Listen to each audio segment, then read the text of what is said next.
Alright, chat, hello, 'tis I, your Studio SIAT virtual ambassador, Faye Ayato, and today, we're doing this at the behest of, hello Kevin, how are we doing? We're doing this at the behest of management, but also it is a very timely topic, as it is coming up, December 11th, we're talking about the Game Awards. You know, I encompass the gaming side of SIAT, I should have opinions on this. Also, full disclosure, I am sick right now. There's mucus coming out of almost every imaginable pore of my body, but the show goes on. Okay. What do we got for this year's awards? That is what we're going to talk about. Before we get in, how's everyone doing this fine first day of December? It is now officially the Christmas month. You cannot complain if Mariah Carey comes on in the story. Thank you, Kevin. But anyway, let's wait, I just realized something. Let me fix this, give me a minute. I'm keying this, aren't I? It is cold. That is probably how I got. Yep. Okay, that looks better. I was wondering why it looked like that. Okay, there we go. Cold. All right. Alright, well, let us, without further ado, let's look at the categories this year. Full disclosure, I probably have not played all of these games. Because, you know, if I had, that would kind of be insane. And the people who have likely dedicated much time to this. So, honestly, good for them. I respect them for that. But for now, let's take a look at the nominees for Game of the Year. I realize I'm obstructing the view. But there's not a good place to put this with. Wait, I can resize my window. Give me a minute.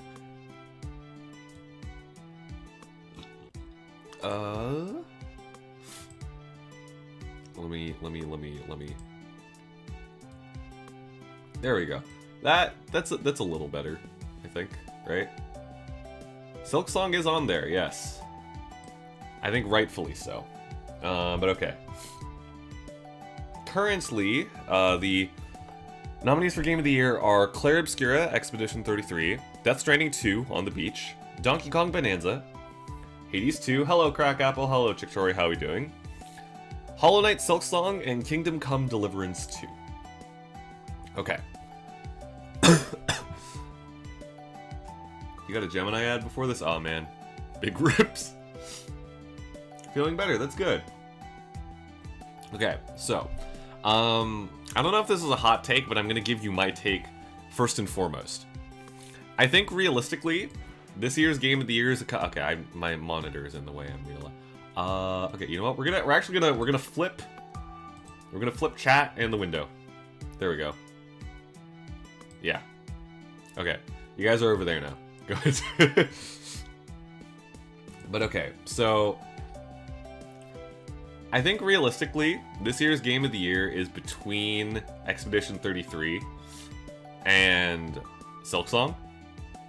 Right? BGM a bit loud? Alright, I can turn that down. But yes, realistically, I think it's going to be between these two. These are all fine games. Don't get me wrong. These are all great games. However, just knowing the Game Awards and knowing the general internet response to all of these, I feel like Expedition 33 and Silksong have the most movement behind them, right? And as such, the likely to mostly feel votes, right? Now, if I had to make a prediction, I think Expedition 33 probably wins this. Not necessarily because it is the better game, but very simply because it has a wider audience. Right?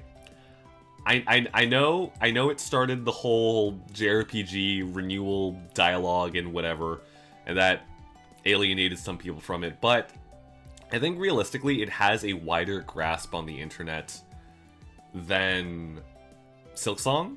Which is crazy to say, because everyone was on, like, is Silksong out for 7 years? Ultimately, Silksong is an indie, though. Right?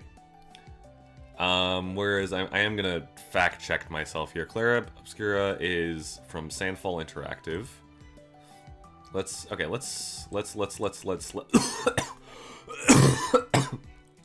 let's fact check.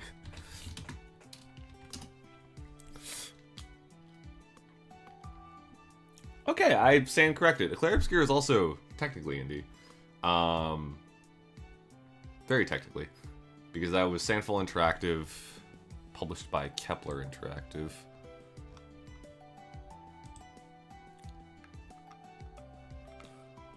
Interesting. Okay. Yeah, I don't know. Personally, I want to believe in Silksong. I haven't gotten around to it yet. I do need to beat Hollow Knight.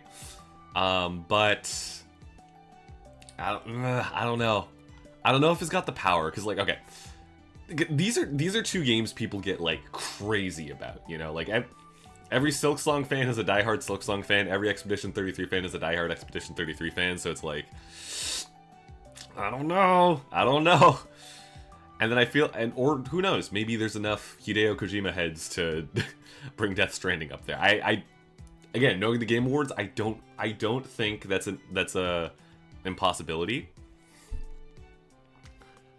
I also, okay, I know some people were a little miffed about Donkey Kong Bonanza being on here and saying it was just the industry plant Nintendo pick. But honestly, I think as a game, Bonanza kind of is remarkable.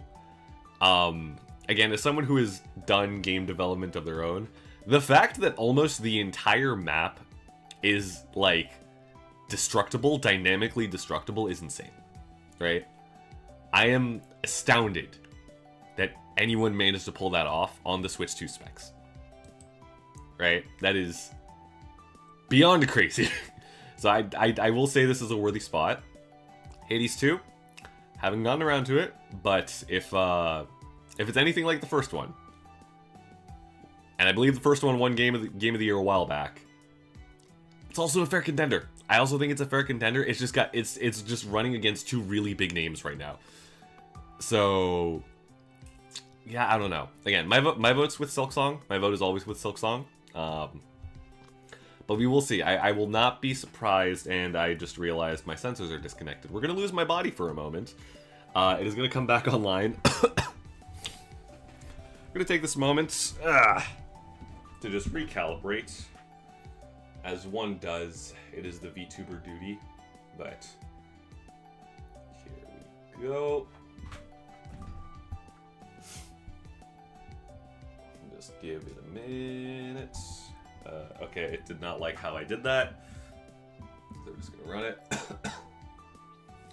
Is my coughing? Is the coughing gonna mess with the calibration? I am stepping on my Elgato capture card. I just realized it is on the floor. It should not be on the floor. There we go. Okay, now we're back.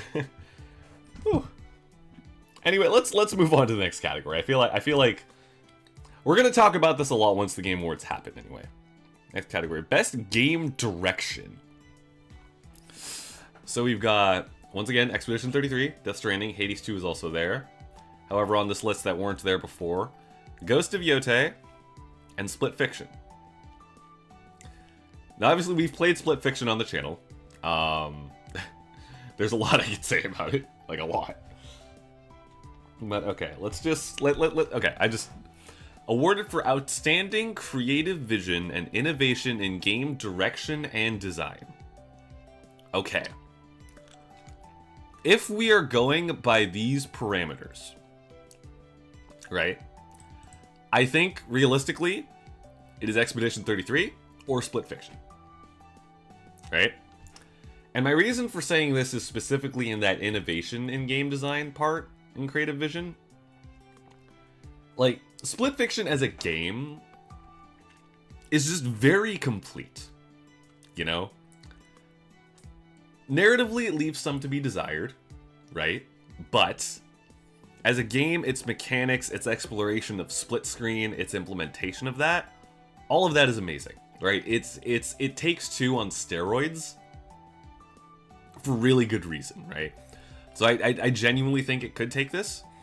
At the same time, Expedition 33 started the whole, you know, JRPGs can exist in the modern sphere too. They're not just old nerd games dialogue, right? That is because how they played around with that sort of, the JRPG formula. So it would also, I think, fit within this category.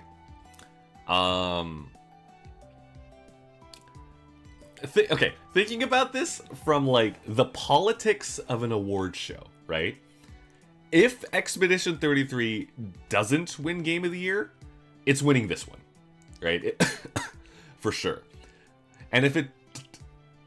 Yeah, if you're into JRPGs, I would recommend it. I hear it's a good game. Yeah.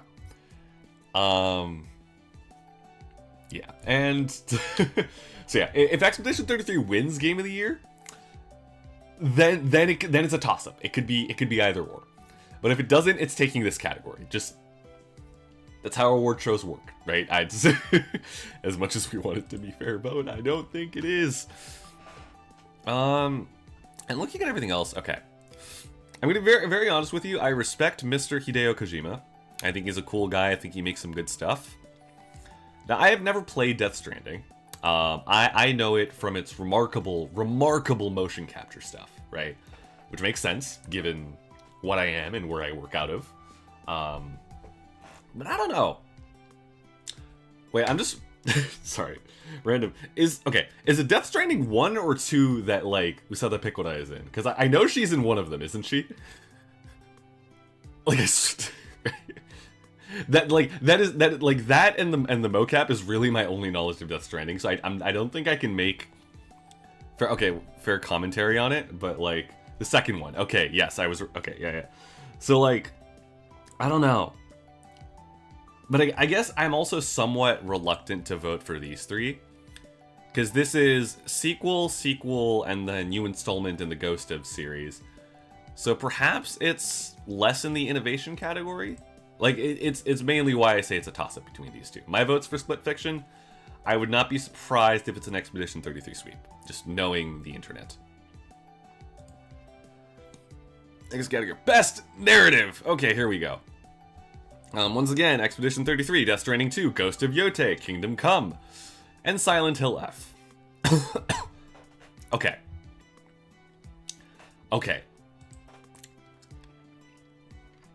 Full disclosure, I do not know the narratives of any of these games.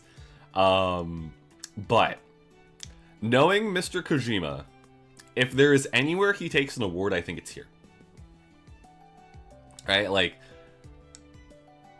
yeah, no, it's like, they're setting up for an Expedition 33 sweep, right? The question is whether they give it to them, right? Like, is it going to be one of those years where it's like, oh, this one game won all of the awards, or is it like, oh, they got snubbed from all the important categories or something like that, right? Yeah, I think Expedition 33, Death Stranding are probably the two top runners here. Ghost of Yotei has a shot, I think. Yeah, I think Ghost of Yotei has a shot. Mainly because its narrative was strong enough to get straight white guys to make memes about wanting to enact letting this woman enact her revenge, for lack of a better way of phrasing that. But yeah, no, like, obviously all of these very, very powerful games from what I've heard. But yeah, these are very clearly the two frontrunners. And I feel like it's gonna be Death Stranding. Like, they can't give Expedition 33 everything. They can't. Yeah, I think Mr. Kojima takes it home here. I'll give it to him.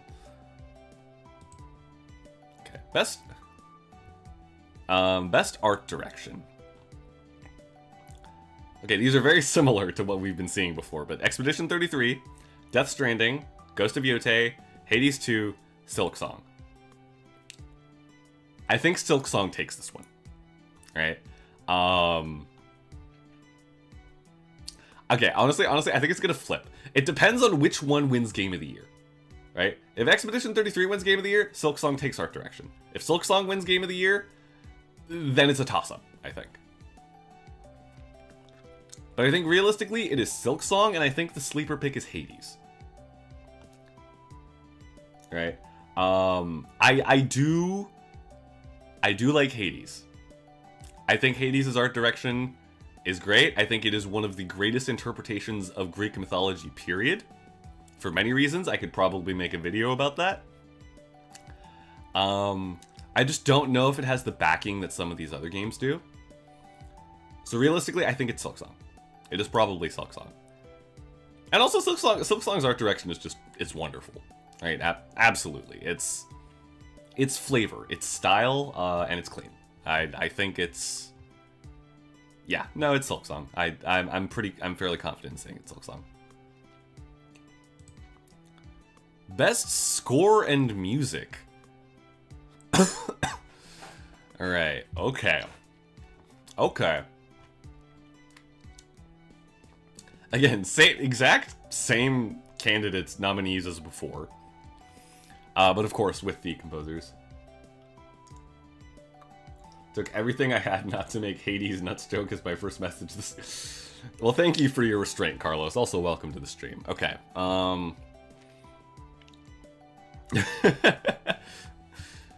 Okay. Okay, this one's a bit of a tougher pick. I don't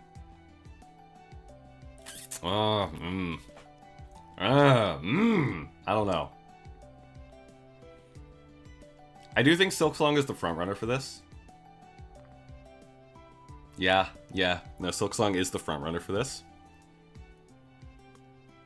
Okay, this is bad. I'm not even thinking this from this of like an objective quality or a game design thing. I'm thinking of this politically. Like I'm thinking award show politics right now. But if we are going to take award show politics into account, this might be where Hades gets thrown one. I also think the Hades soundtrack is wonderful. It's great. It's vibes. It is peak roguelike music, I think. Does it beat Silksong though? Does Yeah. I would play the soundtracks right now for fear of being copyrighted, but hey, if you at home want to check these out, please. I'm sure you can find the soundtracks anywhere. But yeah, this is where Silksong probably takes this one. I'm gonna be real. Mario Kart World got snubbed in this category. Okay, you know what, Carlos? I agree. Mario Kart World could have been on there. That soundtrack is banging. Absolutely banging. Okay. Best audio design. Okay. Similar here. But we have Battlefield 6 in here now. I'm gonna be honest, I haven't played a Battlefield in forever. Is the sound design in 6 that good? Okay, I'm somewhat curious now. However, in my opinion, this likely goes to either Death Stranding or Silent Hill.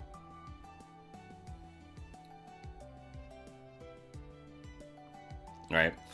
And the reason I say this is because Death Stranding is Kojima, right? I have seen behind the scenes for the first Death Stranding, and the amount they put into things like motion, into sound, into set dressing and all that, there's an insane amount of work that goes in there that I don't think can be really replicated by a lot of other productions or studios. So I think Death Stranding is very strong in that area. At the same time, Silent Hill F. Silent Hill, and horror as a genre in general, needs to have really damn good sound design. Right? It needs it to function, and the previous Silent Hills have been very good at this. I am willing to bet Silent Hill F is as well, from the little I've seen of it. So I think Death Stranding is probably the front runner in this category. Maybe Ghost of Yotei. I wouldn't throw it under the bus here either. But I think it's Death Stranding. My pick would be Silent Hill F, personally. I think that's a decent bet. Best performance. Okay. So awarded to individual for voice-over acting, motion, and/or performance capture. We got Ben Starr for Expedition 33, Charlie Cox for Expedition 33. I bet most people didn't know, or no, people knew he was in the game, absolutely. We got Eric Ishii for Ghost of Yotei, Jennifer English also for Expedition 33. We got Kato Konatsu for Silent Hill F, and the inescapable Troy Baker for Indiana Jones and the Great Circle. Okay. As theater kid I am, I'm not sure if I am fit to judge this category. But alas, I am just spewing opinions on the internet. Perhaps I don't need to be that credible. But I actually don't know if I can vote for this category, I'm going to be honest. But realistically, I think it's going to go to one of the 3 Expedition 33 folks. Yeah. Either that, or there is enough Ghost of Yotei people to get Eric Ishii that award, which I think would be cool.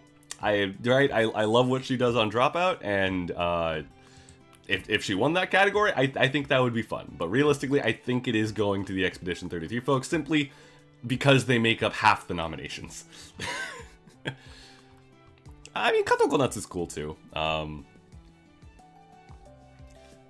Yeah, I think she's playing the game over on the Silent Hill channel right now as well. So that's an interesting thing to watch for. Anyway, next category that I can hopefully talk more about. Innovation in accessibility. Okay. Okay, this is going to be a bit harder to talk about because, so this is recognizing software and/or hardware that is pushing the medium forward by adding features, technology, and content to help games be played and enjoyed by an even wider audience. So accessibility. That's important. It's, especially in the current games. And look at this. Completely new faces. I like that, finally. We got Assassin's Creed Shadows, Atomfall, Doom the Dark Ages, EA Sports Football Club 26, and South of Midnight. Now, how do each of these games have added features for accessibility, you ask? Okay. Atomfall is built with accessibility in mind. Options include configurable text and contrast and size, high contrast mode for gameplay, optional audio cues for players with low vision, including a highly customizable audio-based FPS aiming system. By design, the game is colorblind accessible by default, uses audio cues. Yeah, so it's right. We were designing for people, for those who are visually impaired. At least that's Atomfall here, right? Doom the Dark Ages. So this is more difficulty scaling, right? Highly configurable, modifiers like game speed. Yes, thank you, Random Meme Boy. So yeah, this is huge difficulty accessibility, right? There was also visual accessibility, so contrast settings, of course, right? Color overlays, hue opacity things. This is like color coding and such. Audio visualizations, okay. And then Assassin's Creed. Audio describes cinematics. Controller remapping, upgraded subtitles. Stealth and combat have more difficulty settings. Okay. How did FIFA make it on this list? I'm genuinely curious of how this one made it here. Contrast modes.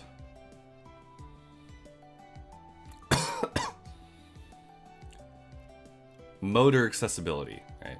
Control customization, including 1 and 2 button modes. Okay, that's nice. No, that's nice. I'll give you that. Yeah. So this is more for you know, those who may have, you know, hand issues and such. Okay, fine. You know what, FIFA, you get some respect from me. I was not familiar with that game. South of Midnight.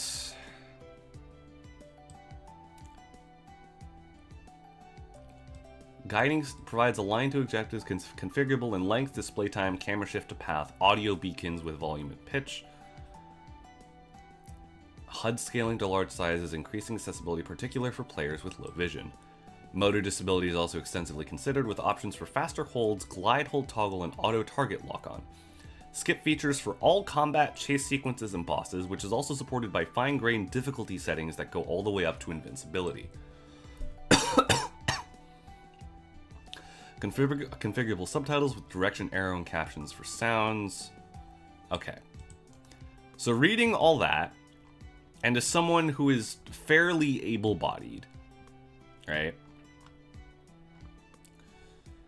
I feel like this is Atomfall or South of Midnight. I think just, I don't know how true the sentence by design the game works even if you're colorblind is. But if that is true, I think that's quite remarkable.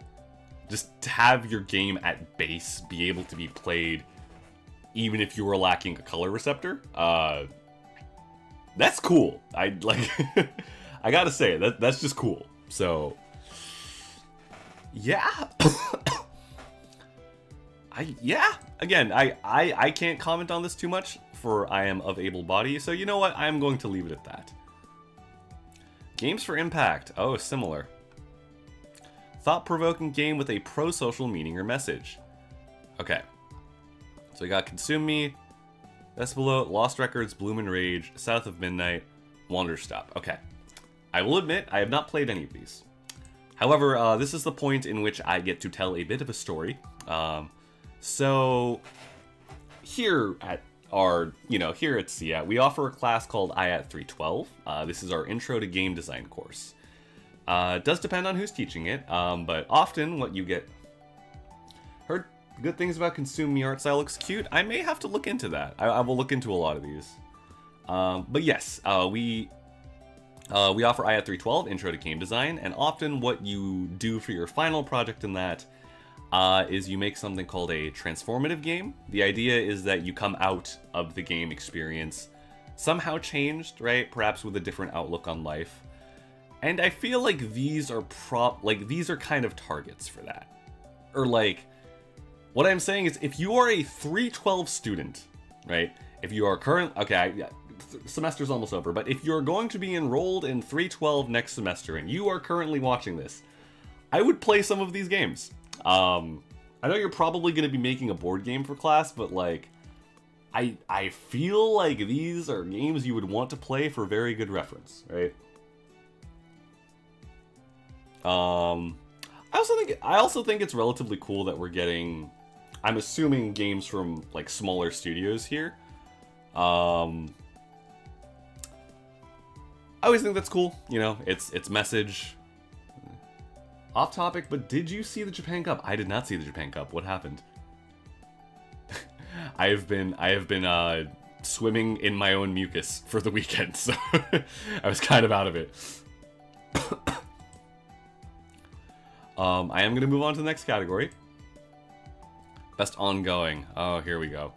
Final Fantasy XIV, Fortnite, Helldivers 2, Marvel Rivals, and No Man's Sky. Okay. I'm gonna say it. I think Fortnite probably wins this. Realistically. As much as I kind of don't want it to, I think Fortnite does win this. Crazy. Amandai's record was broken? Oh my god. What? Oh, damn, okay, I know what I'm doing after stream. I need to look into that. Fortnite has Miku, so, like, valid. Yeah, like, it's just, if we're, like, in terms of, like, which of these games has seen the most action this year, by like 3 milliseconds. Yeah, no, that makes sense. But even, oh man, that's great. Yeah, okay, I need to go check that out later. Anyway, Yeah, what was I saying? Right, yes. So like if we're talking about like which of these games like had the most action this year, right? FF14 had the Monhun collab, and I don't think they had any new expansions this year, did they? I was gonna mention Marvel Rivals. Personally, I want Marvel Rivals to win this category. I am terrible at shooters, and I am even worse at team shooters. However, the initial, the entire first positive surge this game had was insane, right? Carlos, you kind of mentioned this. It did remind me of that first wave of Overwatch, right? Which I don't think a game was gonna be able to do, honestly, especially given all the Overwatch likes that stepped up and then failed, right? The fact that this game is still alive, the fact that this game is still adding characters, I think is remarkable. I want it to win, right? If I had to pick a game out of these 5, it would be Marvel Rivals. I want this, right? Concord Peak, we don't talk about Concord. Anyway, but yeah, it's like, I think this is cool. Again, I am so bad. I am so bad at this game, right? I am not at all a good player. Top 500 Jeff player Carlosing. Okay. Didn't realize we had a celebrity in chat. But yeah, I want Marvel Rivals to win. However, I do think it's Fortnite, right? Like what? They got Miku, they got Godzilla, I think they have John Wick coming. God, what else did they had? Scooby-Doo, they had The Simpsons. What else was this? Like, so much has happened in Fortnite. I can't even tell what was this year. Was Avatar this year? That feels like so long ago now.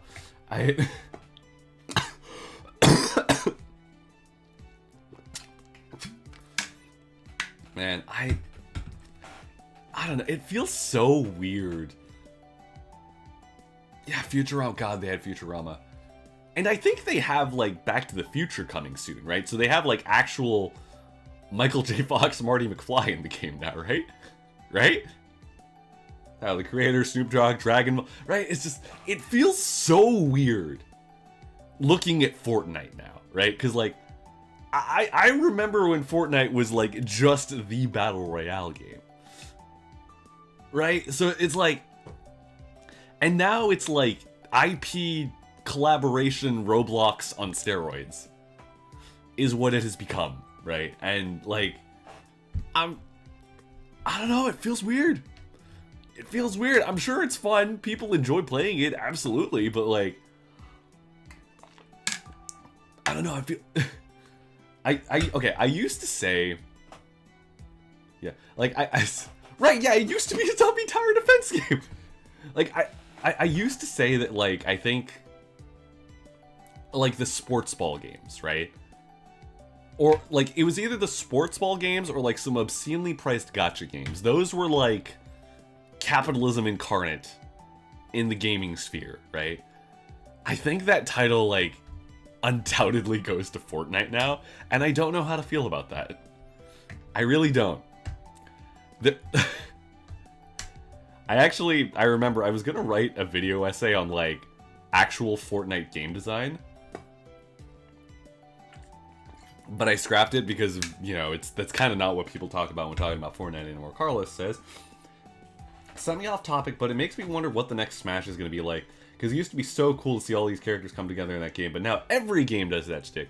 You make a very good point, and realistically, I don't think we're gonna have another Smash Bros for a while, if ever. Just because, like, I recently had a chance to go through Kirby Air Riders. Sakurai put his soul into that thing, man. Like, his entire friggin' soul into that. I know it came out too late to be considered for the Game Awards, but, like, I truly wish it was. It's crazy. That game is good, and it's just, like, seeing, like, how much of himself he poured into that, it makes me almost feel like, does he even want to go back to Smash? Right? Like, I don't think he does. And I don't think he needs to, personally. He's done. Oh man, Carlos, you got it. Like, okay, I never owned a GameCube as a child, right? I never played the original Kirby Air Ride, but like, Air Riders is an enjoyable thing for a first-timer like me, but from what I know, from what I have learned, it is even crazier if you played the original Air Ride. Like, it's a treat. Truly, it is a treat from start to finish. So, if you want... if you want me to vote for a game that's not on this list, it's Kirby Air Riders. It's so good. So like, realistically, if the only way we're going to get a new Smash Bros. Is if Nintendo takes Sakurai and shoves him into the game dev dungeon for 5 years again. I just don't think it's gonna happen.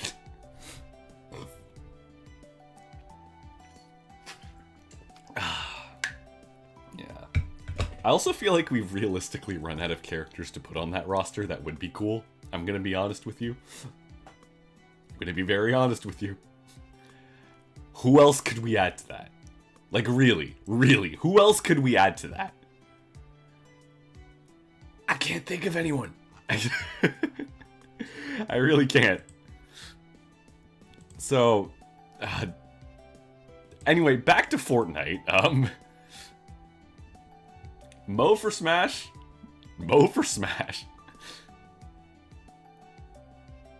I mean, sure, I guess. Nah, man. Oh, Carlos, what's Carlos cooking? What's he got? Rio from Shenmue for Smash. But see, that's what I mean. I feel like the only people left really are everyone's sleeper picks.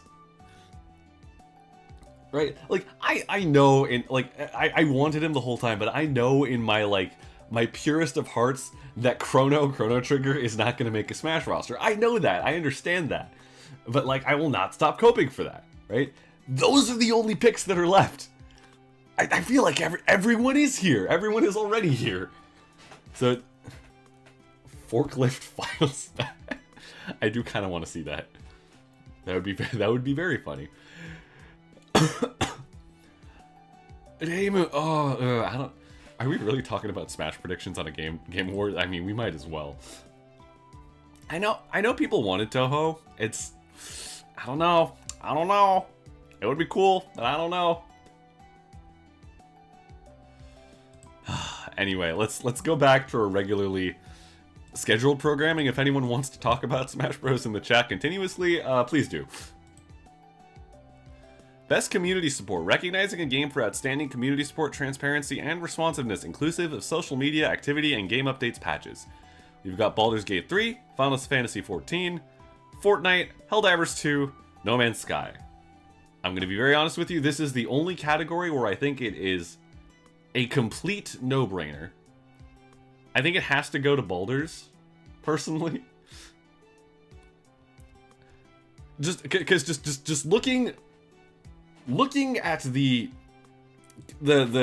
definition here, right? Outstanding community support, transparency, and responsiveness, inclusive of social media activity and game updates and patches. Right? Everyone I know who plays Final Fantasy XIV, after they shill the game to me, has complained about Square Enix. Everyone who has played Fortnite, at some point, has complained about Epic Games. Helldivers 2 is going through it right now, from what I hear. Right?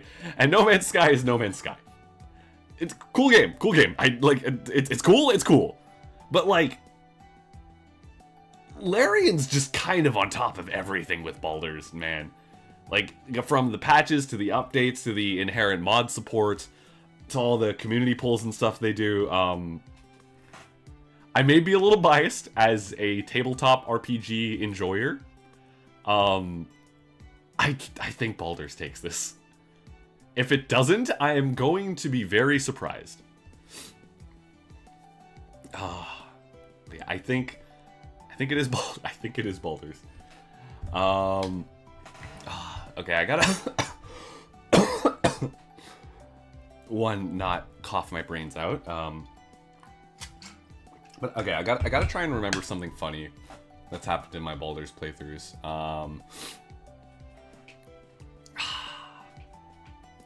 This is also where I shout at management once Gen 2 debuts, let me run a TRPG campaign on this channel.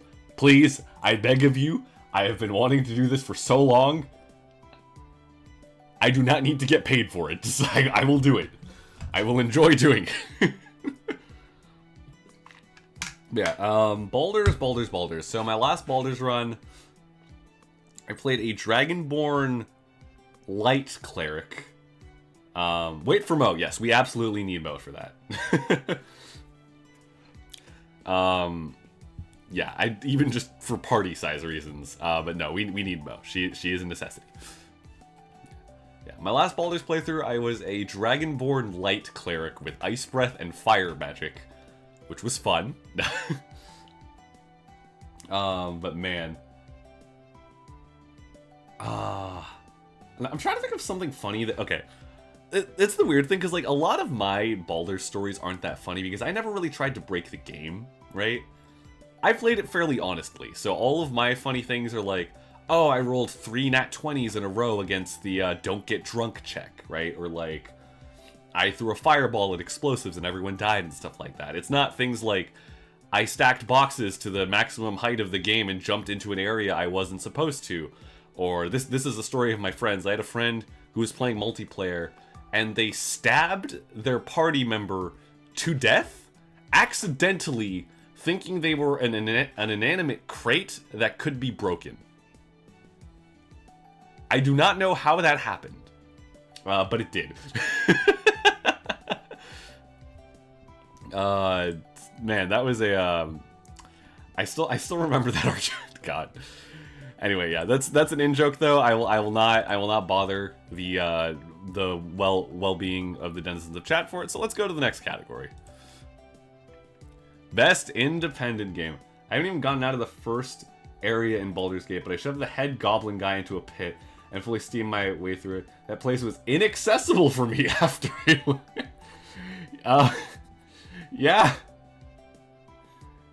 Yeah. No, that'll happen. That'll happen.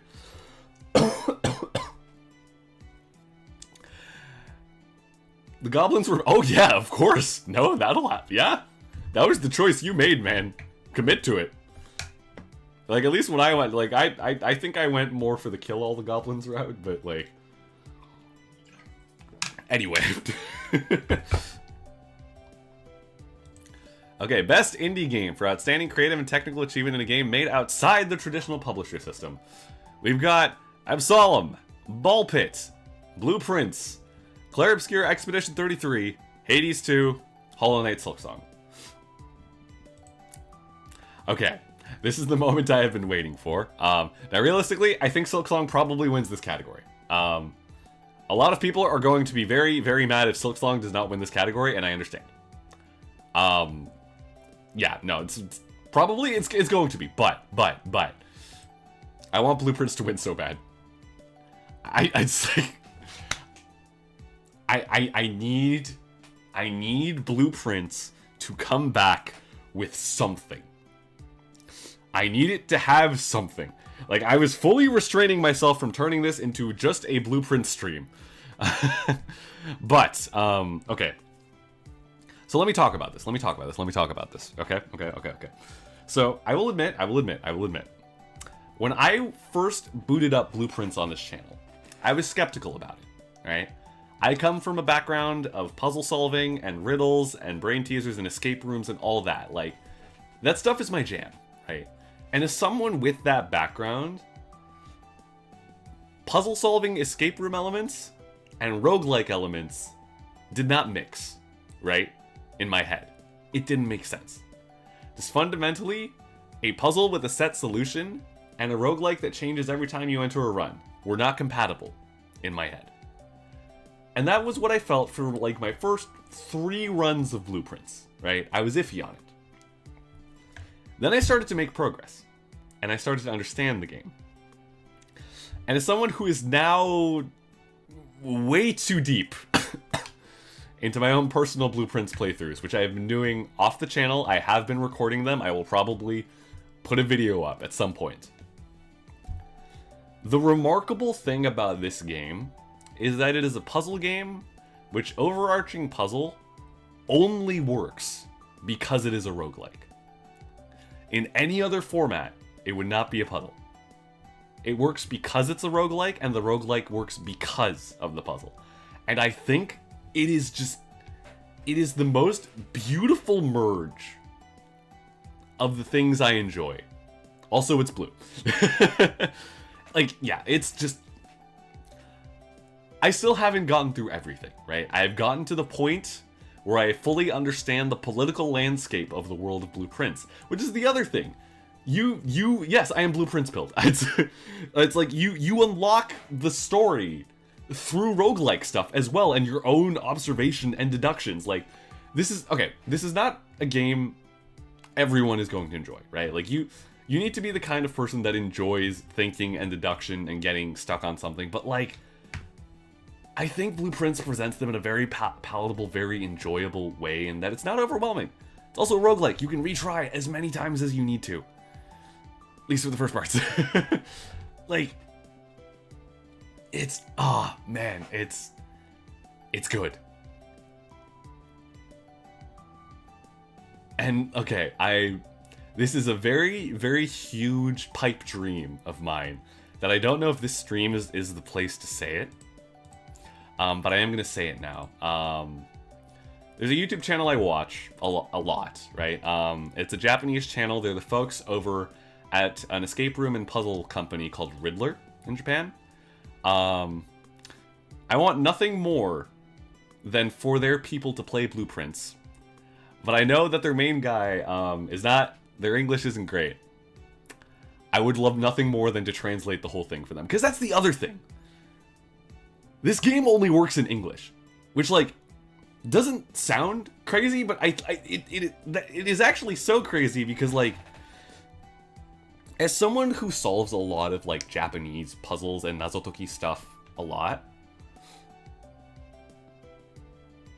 the Japanese language is, like, super compatible with, like, puzzles and riddles, right? You can rewrite them in 3 different writing systems. You can put them into Romaji, you can put them into English, right? You can separate kanji, you can, like, there's an order, you can split them diagonally, like, there's a lot you can do. It's a very malleable language in a creative space. Whereas English, you got 26 letters and words. There's not a lot you can do with it, yet Blue Prince manages to do so much with it, thanks to that roguelike formula. It's like, it's good. It's so good. I am going to shill for this game forever as long as I live now.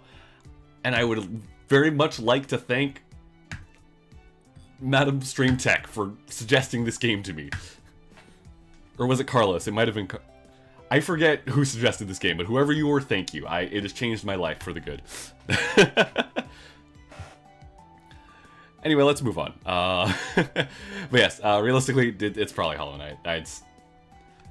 I'm gonna be kind of mad. It was both of us. I see. I'm gonna be kind of mad if Expedition 33 takes this category. Just a little bit. Because I feel like it's gonna take Game of the Year. Right? That's just my prediction. And if it takes Game of the Year and this, I'm gonna be mad. So, like, I feel like Silksong has to take this.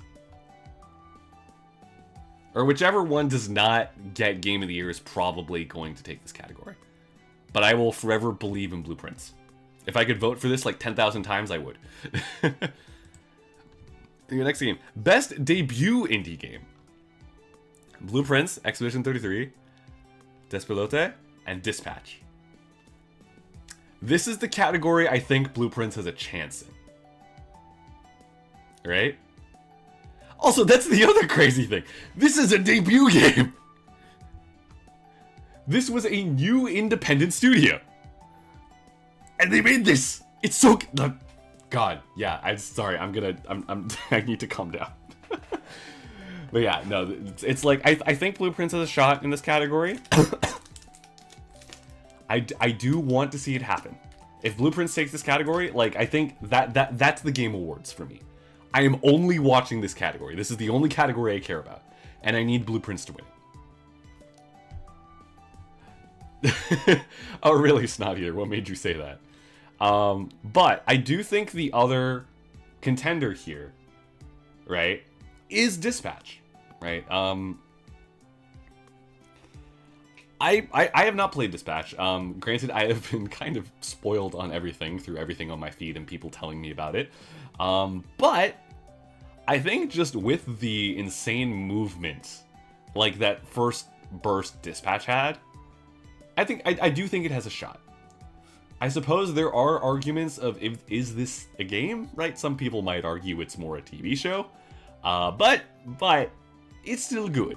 Narratively is good. The characters are good, and honestly,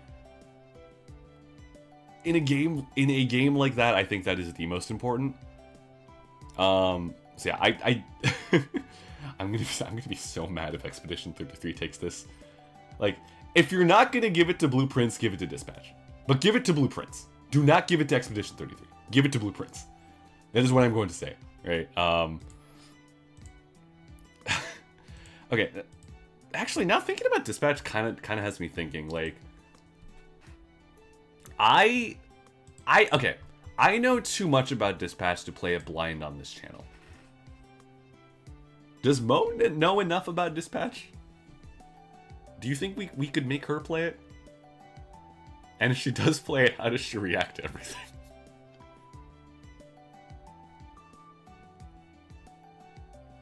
I kind of want to see that. I do kind of want to see that. Mo, if you're watching, put that on your list. Anyway, next category. Best mobile game. Okay, I remember there being... Is that game safe here? Actually, Kevin, you make a good point. I don't know if it is. We'll have to run it by management. But anyway, best mobile game. I hear there was some... There is some controversy here, but okay, let's go. We have Destiny Rising, Persona 5 The Phantom X, Sonic Rumble, Uma Musume Pretty Derby, and Wuthering Waves. Okay. Here's the thing. I think this is the category that no matter what wins, people are going to be mad about it. Like, very mad about it. Okay. Now, I can't speak for Destiny. I have not played Destiny Rising, but I'm just... Okay. I'm going to... First year no Hoya games. You make a good point. But I'm going to go down the list, right? If Persona 5 The Phantom X wins, right? People are going to get mad because it's Persona 5, right? Which also won a lot of Game of the Year, right? And because it's... How do I put this? Okay, most of these are gacha, right? Most of these are gacha. Persona 5 is just a little more obviously gacha. So I feel like people are going to get mad about that. Sonic Rumble. Sonic fans are going to eat this up, which is great for them. I love that for them. But the internet does not like Sonic fans eating things up, though. So they're going to get mad at that. Uma Musume Pretty Derby. Realistically, this is probably the contender to win. However, people are going to make the argument that this was not a game of this year and rather back in 2018. However, the argument of the, worldwide release was this year stands. That being said, someone's gonna make a stick about this, absolutely, right? Then Wuthering Waves, anime gacha game. Must I say more? So yes, this is the category I think that no matter what gets picked, it's the Mr. Keeley's gonna pick up some heat, right? But yeah, it's probably Uma Musume. Just in terms of like the impact that these games have left, right? Like Wuthering Waves has an audience. Again, I can't speak for Destiny. I have no idea if people play Sonic Rumble. And the only thing I know about Persona 5 The Phantom X is the Subway Smasher. Or the Subway Slammer, that's what he's called. If he was the Smasher, that would be much more insidious. But yes, that like Subway Slammer is the only thing I know about this game, right? Uma Musume though. I knew about it before, but like this has hit my feed much more frequently, and it has hit people who don't even play Uma Musume's feed much more frequently than P5X has. Right? So yeah, like realistically, Umusume is the pick, right? Is it going to result in free carrots? Probably. So yeah, that would be my guess. And then, okay, best VR AR. Alien Rogue Incursion, Arcanage, Ghost Town, Marvel's Deadpool VR, The Midnight Walk. I cannot speak for any of these, unfortunately. Yeah,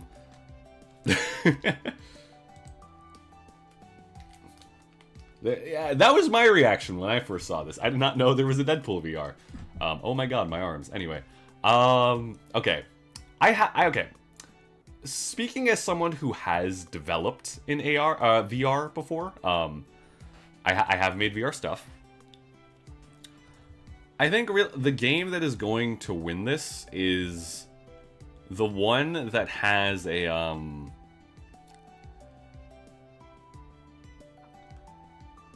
the one who has implemented their environment the cleanest.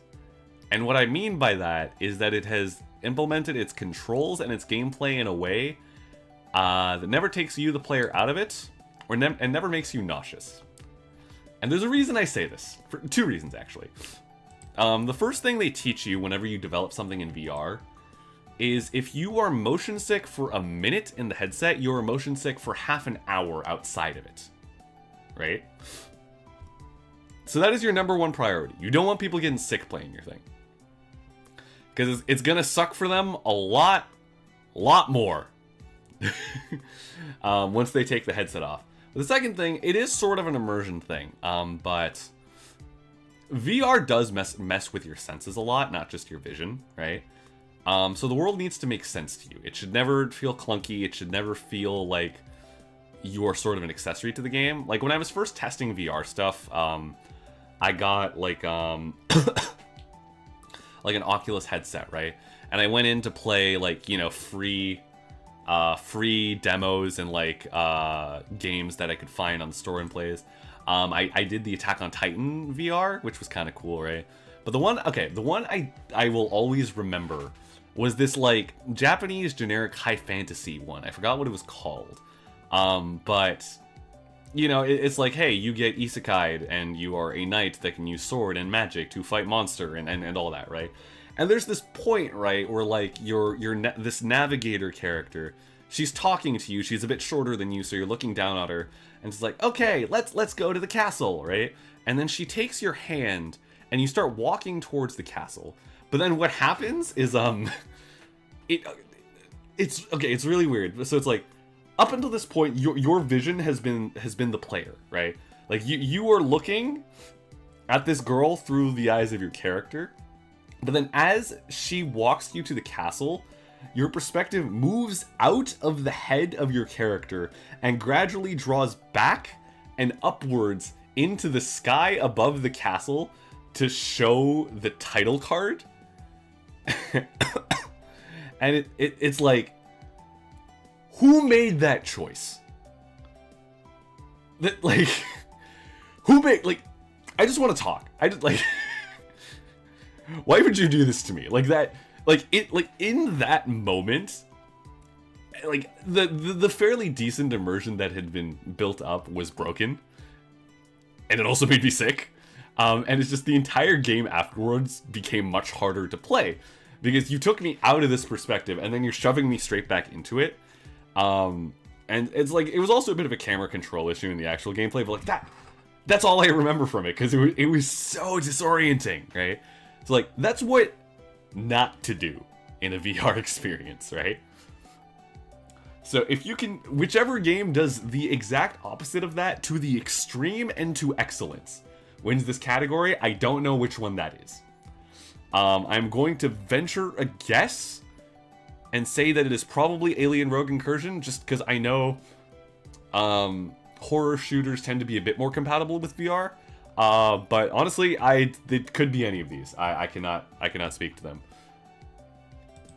Yeah. Also, yes, hello to our comparatively high viewer count than usual. I hope you all are doing fine this first day of December. I'm not, but we're here. Okay. Best action game. Whew. This game in the action genre focused primarily on combat. Battlefield 6, Doom the Dark Ages, Hades 2, Ninja Gaiden 4, and Shinobi Art of Vengeance. Your birthday soon, Chikadori. Oh, happy birthday, early. Okay.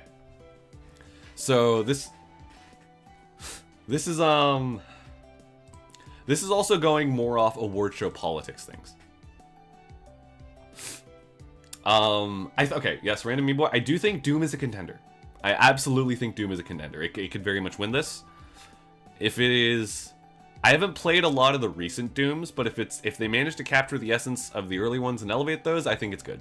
Right? It can absolutely fight. However, speaking from a award show politics perspective, I think coming up to this category, Hades 2 has been nominated many times, but has not yet won anything, probably. If it has won something, it's in one category, because in the categories it's in, Hollow Knight and Expedition 33 also exists. I think likely this is where Hades takes one. Right? Like, it's between these two, in my opinion. And if I'm reading the politics correctly, it's Hades 2. A Doom win would be cool. Though. Also, Chictorino, I believe Battlefield 6 was this year? Pretty sure it was. I remember seeing a commercial with, like, it wasn't Zac Efron who was in it. I don't know. I just remember seeing a Battlefield 6 commercial this year where they get 4 relatively famous people and then, like, immediately blow them up and go into gameplay footage. Yeah, it was a weird commercial, I'd say. But anyway, yeah, it was this year, right? Yeah, though again, to be fair, I feel like Battlefield's been, like, a little AWOL in the sense that, like, a lot of its recent entries weren't that great. Right? Like, the last Battlefield I played was Battlefield 1, right? That's what it was called, right? Despite not actually being the first one. Or was it 4? I don't know. Whatever, okay. I forget, but I played what I think is largely agreed to be the last really good one before 6. And I think it has, okay, yeah, it was probably Battlefield 4 then. So, like, I think 6 did recover Battlefield's name a little bit, which is good. Like, I'm happy for it. Is it enough to take this category? I don't know. Does Ninja Gaiden take it? Does Ninja Gaiden take it?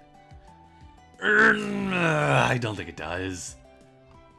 Like, I think the Ninja Gaiden franchise is cool, but I'm sorry, Xbox Game Studios, like, or just Xbox in general has not been having a good year. I don't think. Yeah. So my vote's for Hades. I would be pleasantly surprised if Doom takes this one. Next category. Best Action Adventure. Okay. Best Action Adventure game combining combat with traversal and puzzle solving. Death Stranding 2, Ghost of Yotei, Hollow Knight Silksong, Indiana Jones and the Great Circle, and Split Fiction. Okay. This one's a bit tighter, I think. You missed Battlefield 4 story, it was so good? If it's the same one I've played, yeah, no, I agree with you. I think. Again, I have not touched, like, a legitimate shooter in a while, so, yeah, I'm probably not the best person to speak on that. But, okay. This, yeah, this one's tighter. This one is much tighter, I think. I don't think Death Stranding. Oh no, but the Game Awards does like Death Stranding. The Game Awards does like Death Stranding. I don't know. I kind of my vote would be Silksong, but I kind of want Ghost of Yotei to take this one. I'm trying to politic it. Again, I'm trying to read into what's happening in the judges panel here. Realistically, I think the most votes in this category are going to come to Silksong. I think. probably, I'm losing confidence, right? Like, I think Silk Song's the fan favorite here. The Game Awards likes Death Stranding, but at the same time, Ghost of Yotei has been snubbed in a few other categories at this point, simply because they've existed in categories with other strong hitters, I think. So I wouldn't be surprised if Ghost of Yotei takes this one. I think that is a perfectly reasonable possibility.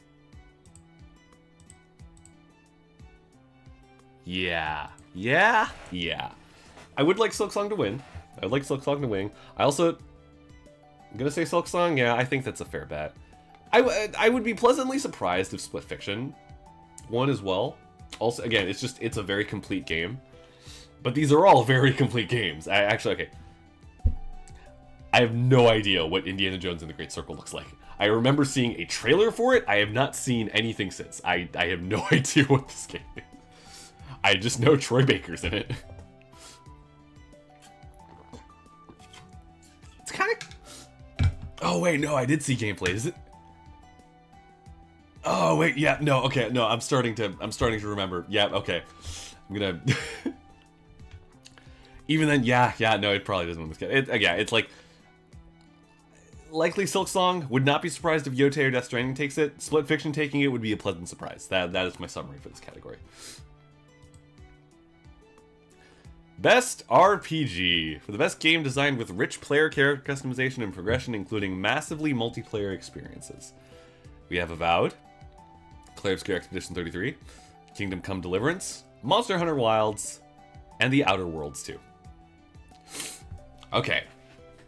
Realistically, this is an Expedition 33 category.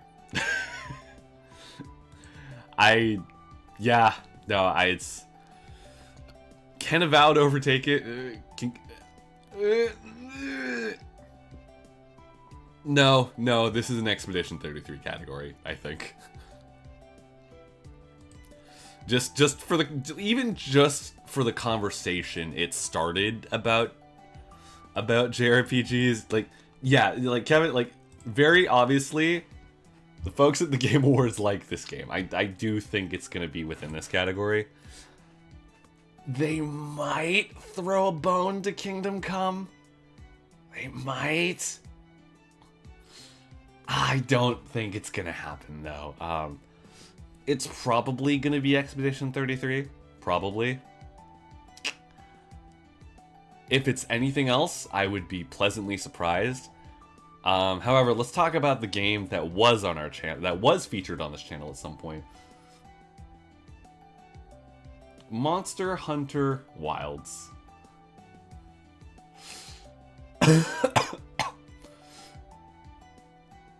I enjoyed Wilds, right? Or am currently enjoying Wilds.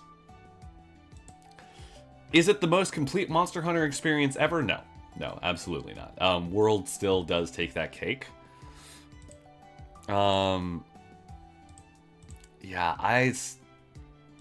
You see, normally I feel like Monster Hunter would be like a pretty good contender in this category, just because of what the franchise stands for, what it is. Like when I say things like good game design and good combat, right?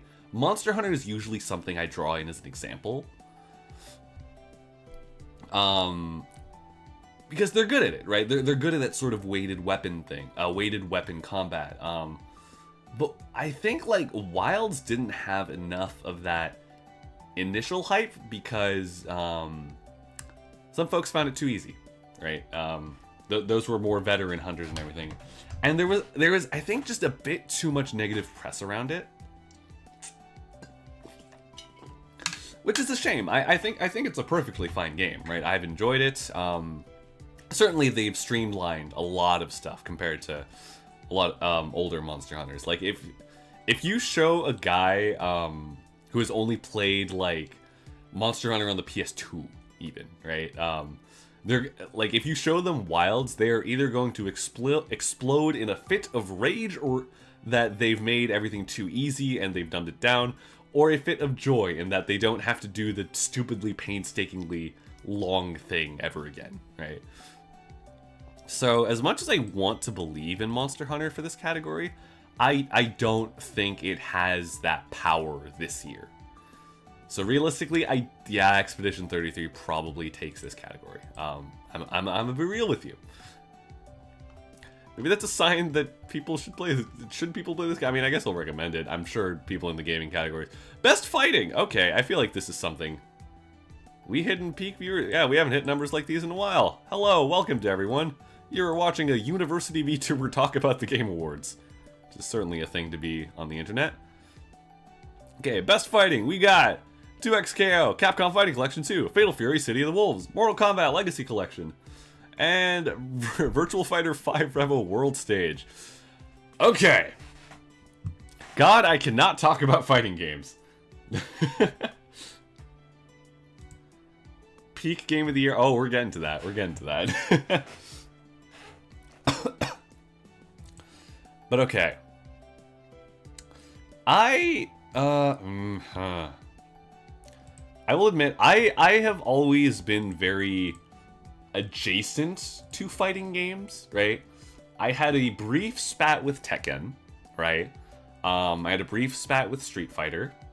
I had a brief spat with BlazBlue. And then I did play Smash for a lot, but that's like, you know, a lot of FGC folks don't consider that a true fighting game. So I am not one that is probably qualified to speak on this category as much. But so really I can only go off of politics. So I got 2XKO, which is also that sort of like big crossover fighter kind of thing, right? I only recognize the League folk and really the Arcane folk. Well, I guess it's just Riot, so it's technically not even big crossover fighter, right? I'm not signed in. My mistake. Yeah, okay, that's the other thing about 2XKO. It's League adjacent. Does that affect things? I don't know. I think it might. I remember the hype around Virtual Fighter. Just in the fact that, like, it's Virtual Fighter in the year 2025. Which is kind of crazy. If I had to guess, it's probably going to be Capcom Fighting Yeah, it's probably Capcom Fighting Collection, maybe? No. Fighting Game of the Year to a collection? Yeah, it's not happening.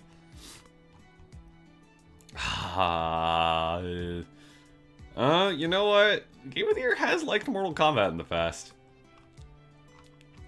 Yeah, okay, I'm gonna be honest, I don't have a solid prediction for this category. Perhaps I don't know enough about it, perhaps... Yeah, you know what? I'm gonna throw a vote for Virtual Fighter. I think it would be cool if it won it. I have no idea if it's a good game or not. I have not played it. Perhaps I should. Anyway, next category. Best family game. Okay, here we go. For the best game appropriate for family play, irrespective of genre or platform. So we got Donkey Kong Bonanza, Lego Party, Lego Voyagers, Mario Kart World, Sonic Racing Cross Worlds, and Split Fiction. Okay, let's break this down. I think the games that deserve to win here, or the game that deserves to win here, right, is Donkey Kong Bonanza, in my opinion. What they have done game design-wise in creating a dynamically destructible environment and everything you can do with it is absolutely remarkable.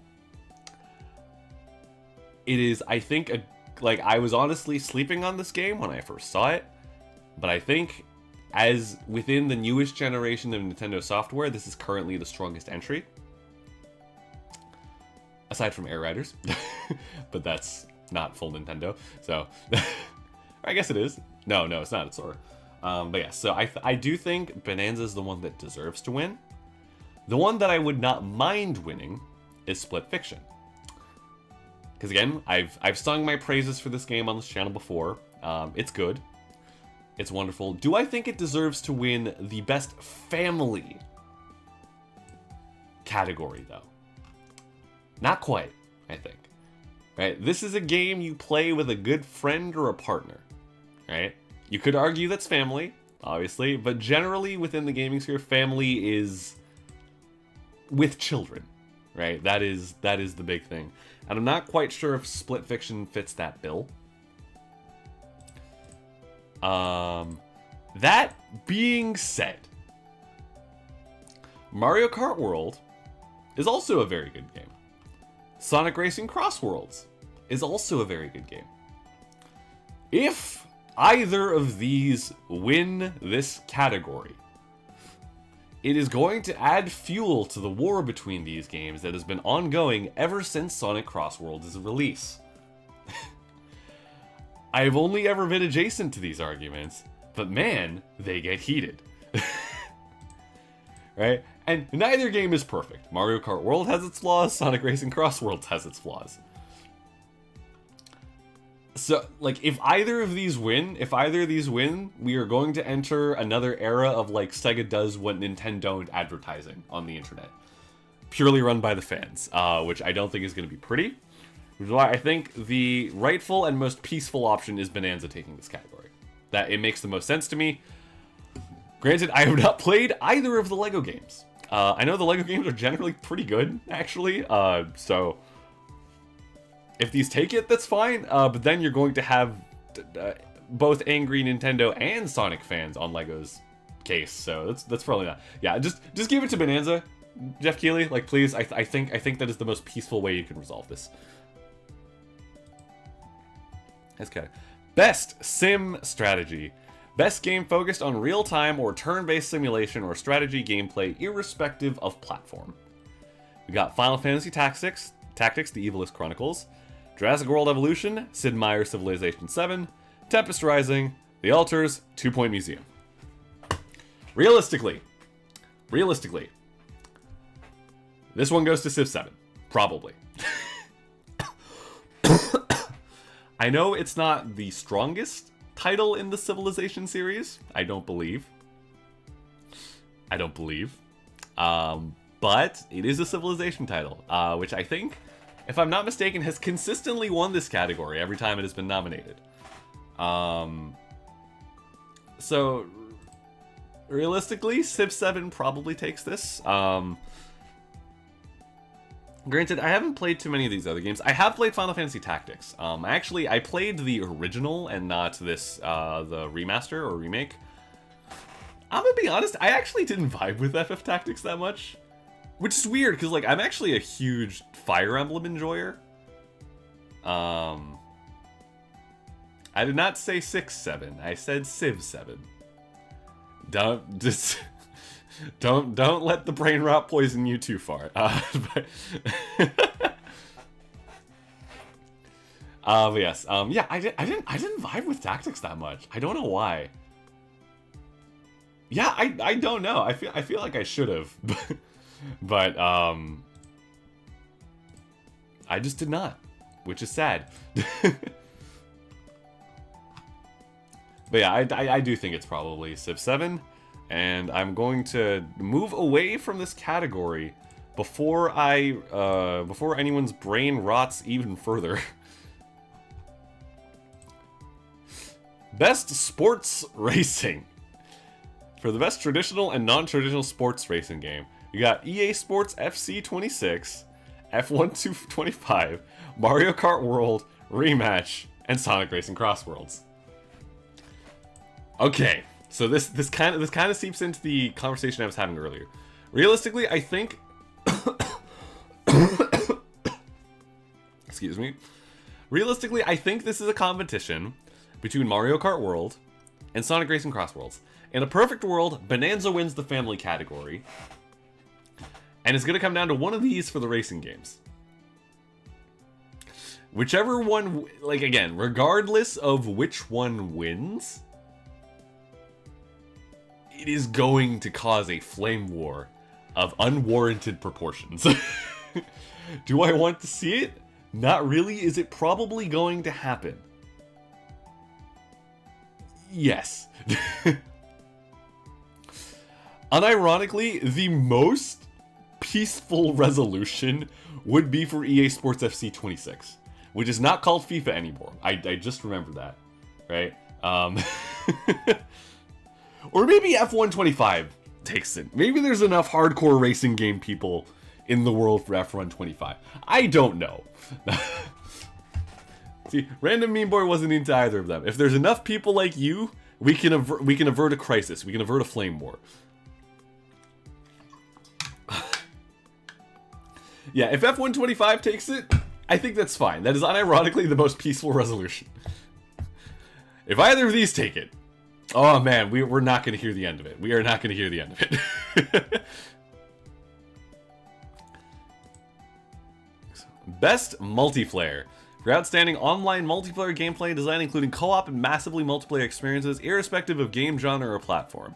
We have Arc Raiders, Battlefield 6, Elden Ring Night Rain, Peak, and Split Fiction. Okay.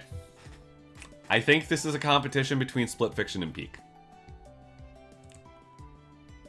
I think those are the only two acceptable outcomes to this. Racing gamers say Mario Kart isn't a true racing game. Yeah, that makes sense. I can 100% see that. Okay, but yes, this is realistically it's a contest between Split Fiction, which is a game that was entirely designed around being split screen multiplayer, right? Ideal couch play, can work online.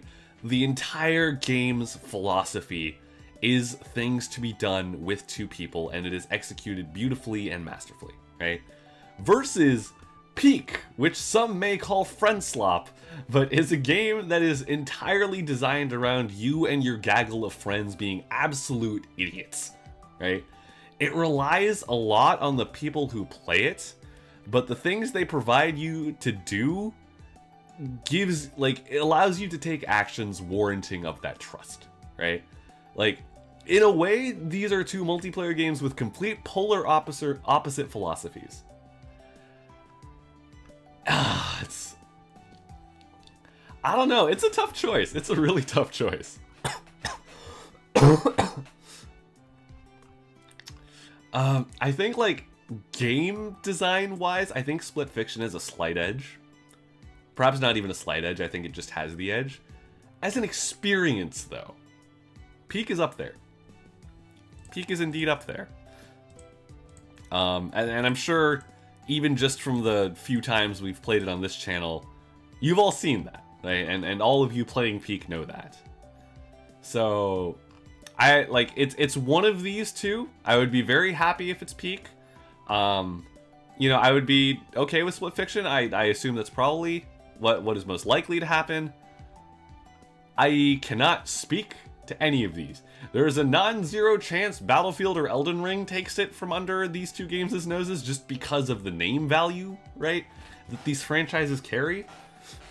Friend said Peak isn't good. I threw your hand. See, yeah, but you see, I think that is the challenge. Peak is good if you are playing with a good group of people, right? I can talk about... There's a few videos, very masterfully taking down the game design of Lethal Company, right? And how it's designed around you and your, gang of friends being able to do shenanigans. And that is the whole gameplay loop and what it's built around. Peak is a very similar philosophy. So, the quality of the experience is somewhat reliant on the player, right? Some may argue that is not the signs of a good game, but, it's still... I still find it incredibly fun, right? So I do think that is where the competition is. If it's not Peak or Split Fiction, I'm gonna be a little mad. That is what I will say. Anyway, next category. Oh, I remember this one getting heat.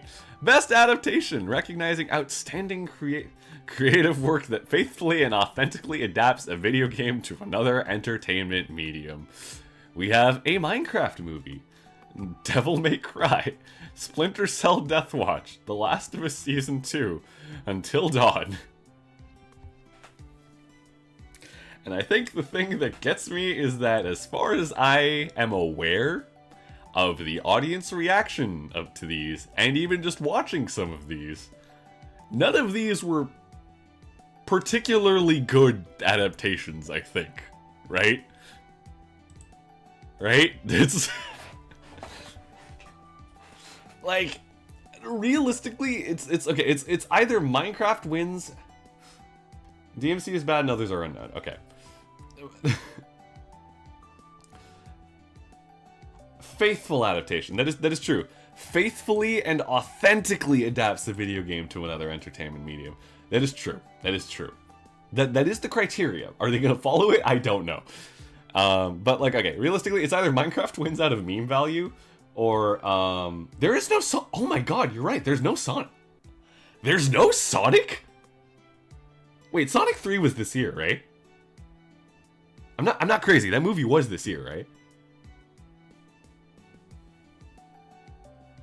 Personally, I feel like everyone complains about it. Wow, I didn't even realize that, yeah. I mean, I feel like certainly that would be a stronger contender than at least one of the things on this list. Right? Okay, but even if it was there, could it beat Minecraft? Like, the Minecraft movie, like, it wasn't good by any means, but, like, it was the Minecraft movie. Alright, and I now have the Japanese dub of Lava Chicken forever lodged in my brain. That it comes on every single time I think about Minecraft now. That's... yeah, no, the movie has cursed me. But yeah. Realistically, like, what's probably gonna happen is Minecraft wins out of meme value, or because it's the Game Awards, The Last of Us takes it. Game Awards does like The Last of Us, as far as I'm aware. So yeah, those are the two outcomes that I think are the most likely. I personally cannot speak to any of the others. But yeah, that's... No, random meme boy, stop. Anyway, next category. Most anticipated game. Recognizing an announced game that has demonstrably illustrated potential to push the gaming medium forward. 007 First Light, Grand Theft Auto 6, Marvel's Wolverine, Resident Evil Requiem, and The Witcher 4. Okay, let's be real. I don't think there's a future where GTA 6 doesn't win this category. Like, hot take, I do not care for the GTA 6. I think that's fair, random meme boy. Personally, I don't either. I never really cared for GTA 6 either, or GTA in general. But Kevin brings up a very good point here. It's memed on. Like, the actual criteria of anticipated game that has illustrated potential to push the gaming medium forward. I don't think GTA 6 is going to do that. Right? But like, out of everything here,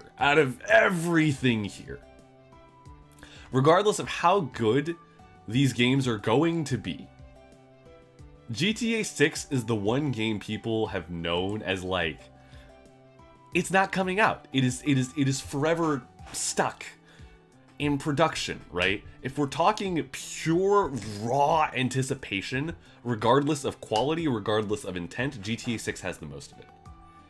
Whether that's a good thing or not, I can't really say.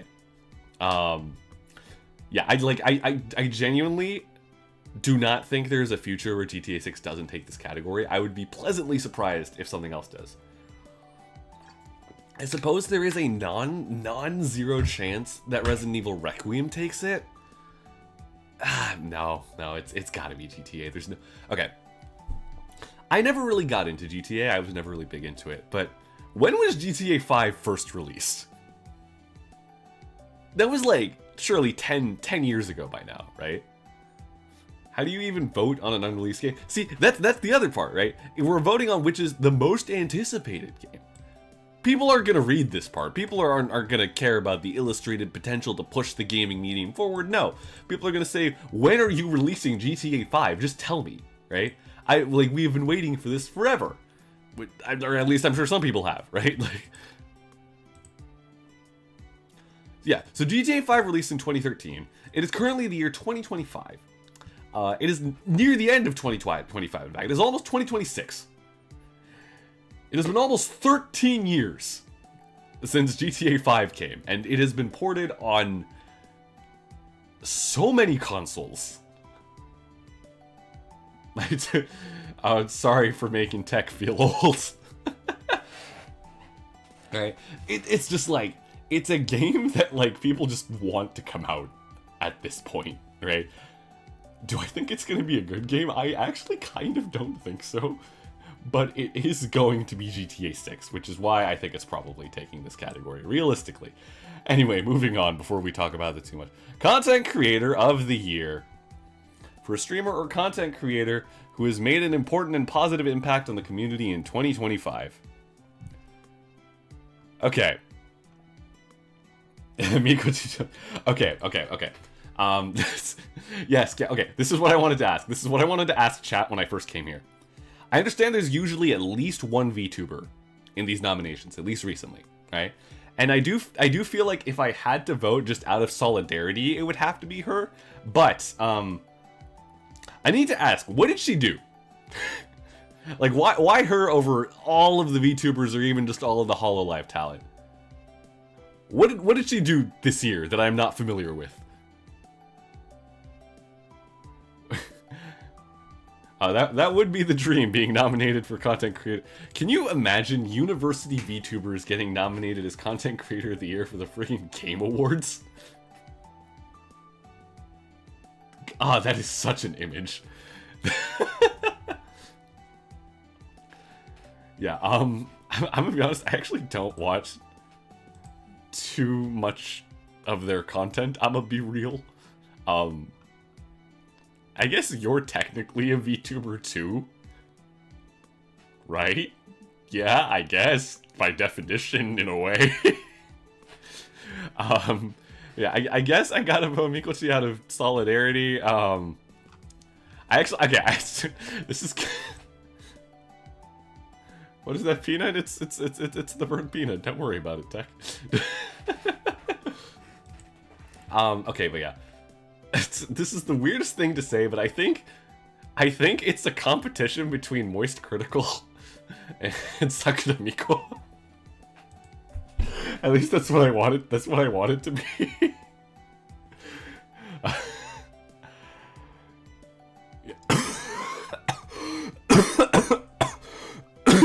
Well, the concept is so bizarre; it has almost killed me. But yeah. Anyway, that's my take. Again, I don't know what Mikochi did to get here. I would have to I will hydrate. Yes, I might have to look into that. And who knows? Maybe this is a new goal for the virtual ambassador program. Anyway, next category. Best esports game. For the game that has delivered the best overall esports experience to players, inclusive of tournaments, community support, and content updates, irrespective of genre or platform. We have Counter-Strike 2, Dota 2, League of Legends, Mobile Legends Bang Bang, and Valorant. Okay. So this is the category I had to prepare talking about a little bit, right? Chat, I want you all to take a moment to visualize an esports tournament, right? What does that look like to you, right? Because in my head, an esports tournament is big stage, big screen, huge audience, a row of computers on one end, a row of computers on another, 5 dudes in gaming chairs with headsets locked in front of their screen, right? The 2 games that fit the bill here are League of Legends and Valorant, right? And as much as I detest League of Legends, right? As much as I loathe playing the actual game, I think as an esports scene, League is like it's actually, like, kind of up there. And I say this as someone who hasn't touched League in forever. CS2 could be there. I can see that too. It's just, like, as someone who hasn't played League in forever, right? CS2 is made by developer grad from SF. Really? Okay, I did not know that. I feel like I have to vote out of solidarity at this point. But, okay, finishing my point, right? As someone who hasn't played League in forever, right? Like, the esports events I hear the most about, right, are like big league tournaments. I heard about World Season this year. Yeah, it's... Oh, I don't know. I feel like the esports scene is up there. He hosted an event a while ago where he went back to SFU. Okay, I was not at all aware. Okay, maybe I've been sleeping on CS2. Maybe, Okay, like, I feel like as a representative of SFU, my vote has to lie with CS2 now, right? Like, there's no other option. There's no other option, realistically. Yeah, I don't know. Like, okay, it's... Either way, I think it's a split between CS2, League, Valorant, right? I think this year Valorant might have an edge. That might just be me, right? But like in terms of like content, okay, like if it's events I hear about, it's League. If it's content I see, it's Valorant. If it's SFU bias, it's CS2. So that's where my allegiances lie, I think. SFU grad made CS1, CS2 was based on CS1. I see. Either way, they made the base formula, right? So that's credit, right? Credit where credit is due. Yeah, okay. And I don't think there's too many categories left. Valve Glaze. Sorry. Anyway, best esports athlete. The esports athlete judged to be the most outstanding performance and conduct in 2025, irrespective of game. I'm gonna be real, chat. I do not know who any of these people are. I do not watch esports events. Perhaps I should. But anyway, we got Brock the Valorant player, Jovi the League player, Forsaken the Valorant player, Kakeru the Street Fighter player, we got Menard the Street Fighter player, we got Zaiwu the CS2 player. I'm sure all of you are wonderful people. I have no idea what your accomplishments are.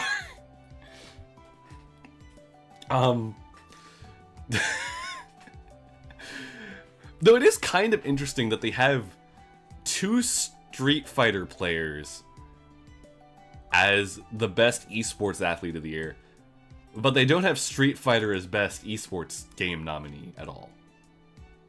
Like, I feel like you could have slid SF6 in there, no? Right, because we got League, we got Val, we got CS2, and then the other 2 are Street Fighter. And they're not even from the other games on that nominee list. It's... I don't know, I just find that a little strange.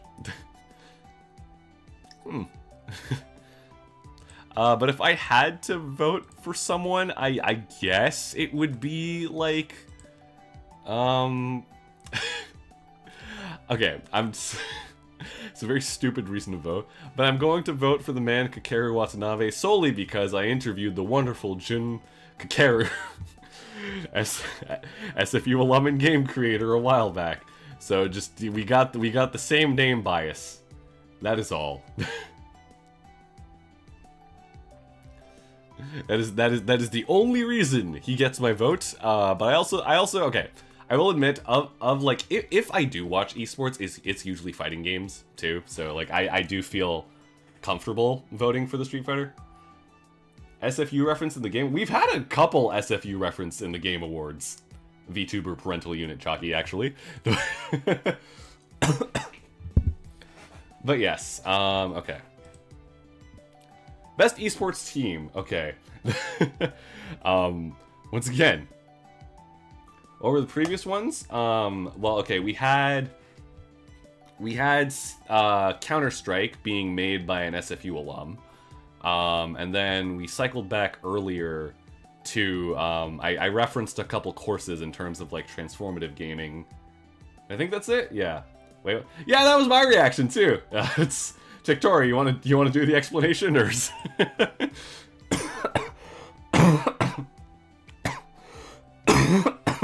As you can see, my voice is going through it.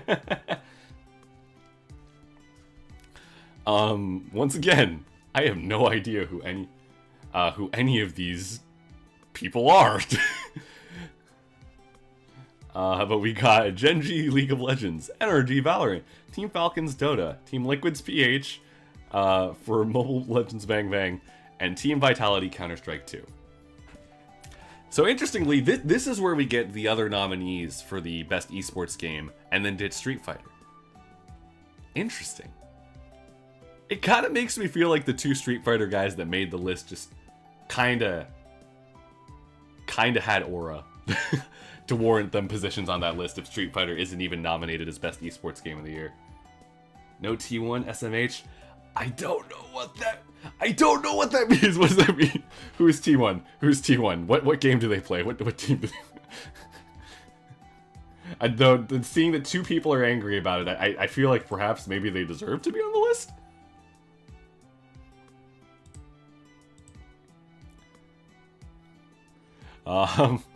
I guess if I had to vote for... Actually, no, you got me curious. I'm gonna Google... T1 endorsed an SFU event. Oh, I see. Wow, more SFU connections.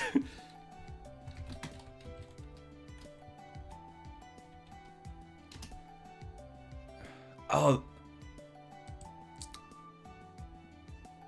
Is a South Korean esports organization has won a record of 6 League of Legends World Championship titles.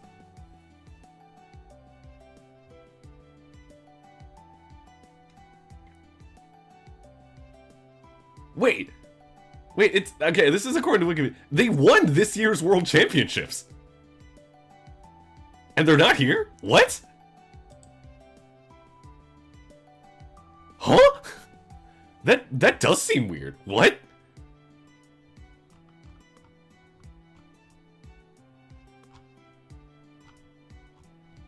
Yeah, you're kind of right. It is like if they didn't include Messi in a best footballers thing. I'm learning more about the League esports sphere now. Yeah, that's like the literal champions of this. Also 6-time world champions. Like, gee. Huh.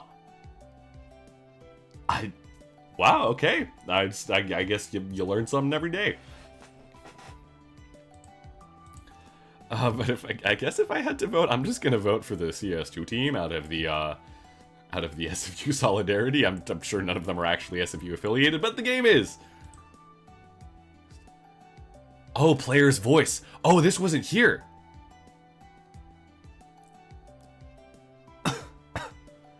Your friends got T1 to endorse the hackathon. Oh, wow, that's cool. Huh. I didn't realize they did endorsements at levels like that. No, I suppose that makes sense. Okay, players voice. What is your favorite game of the year? So this is a 100% fan-voted award. Is it here? Where is it? Okay, wait.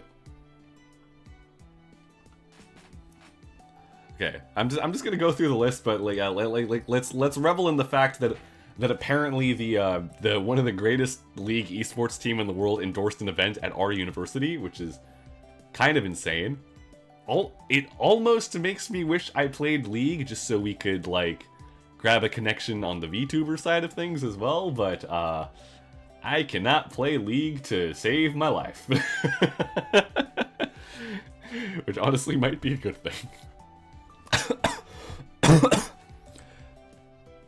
Failing, no, please don't make me play League. Please don't make me play League. Like I sucked at it so much. Just you don't want to see it. Anyway, okay, let's go through the player's voice. This is the 100% fan voted award. So here's Arc Raiders, Battlefield 6, Expedition 33, Death Stranding 2, Delta Force, Dispatch, Donkey Kong Bonanza, Doom of the Dark Ages, Elden Ring Night Rain, Final Fantasy XIV, Fortnite, Genshin Impact. Genshin Impact? That's the first time you've shown up. Ghost of Yotei, Hades 2, Helldivers 2, Hollow Knight Silksong, Indiana Jones and the Great Circle, Kingdom Come Deliverance 2, Mario Kart World, Marvel Rivals, Mega Bonk. I don't know what you are, but you sound cool. Ninja Gaiden 4, No Man's Sky, Peak, Repo, Silent Hill F, Sonic Racing Cross Worlds, Split Fiction, Warframe, and Wuthering Waves. Okay. So this is harder to predict. This is harder to predict because this is the fan vote, right? It's not the Game of the Year politics vote. It's a fan vote. So what wins this? I think realistically it's Peak. I think Peak takes this one. There's enough for fan vote would be okay. Here's the. I feel like E33 already takes a lot of the major categories. I feel like there'd be enough people voting out of spite to drive it out of the fan category. Because, like, it's like, we saw it, okay, we saw it in Best Game, we saw it in Best Narrative, we saw it in, Best Game Design, we saw it in Best Performance, we saw it in Best Indie Game. Right, like it's, we saw it in Best Debut Indie Game, right? It's like, it's in a lot of categories. So I would be a little disappointed if it also won the fan vote. Okay, actually, you know what? Dispatch might have a shot. I feel like it's recent enough on people's memories.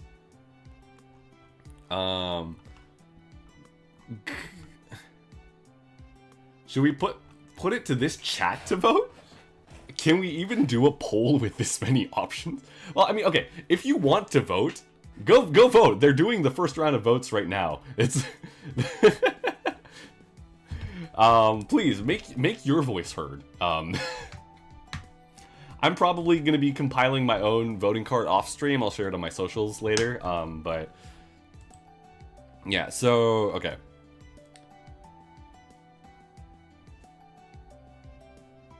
What is what's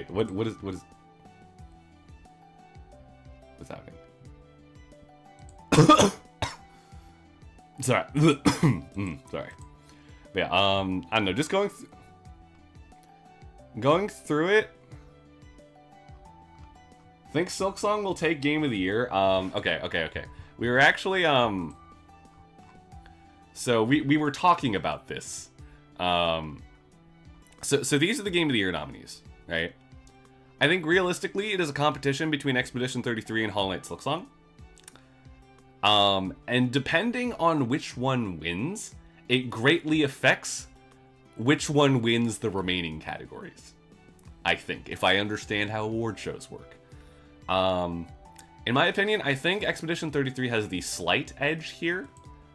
Not necessarily because it is the better game, but simply because I think it has a wider audience, which is crazy to say when comparing it to Silksong, which very, very specific corners of the internet were on fire for like 7 years about. But yeah, it's realistically, it's a fight between these two. I want it to be Silksong, personally. That would be my vote. But I wouldn't be surprised if Expedition 33 takes it.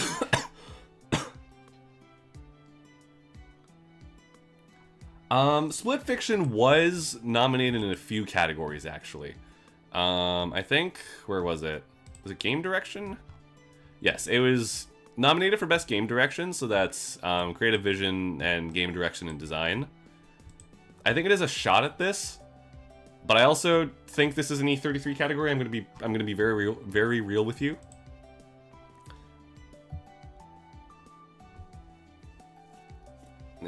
Yeah, like I would want it to win that category. Absolutely. I don't think it will. As much as I want it to, I don't think it will. We also saw it in, where is it? We also saw it in Best Multiplayer, where it's butting heads with Peak. Uh, so I think it's gonna be a toss-up between these two. We had a bit of a discussion of sort of, what do you call, like, again, these are two multiplayer games with almost polar opposite philosophies. So either of them taking it would be fine for me. Okay, actually, I just realized I can search for...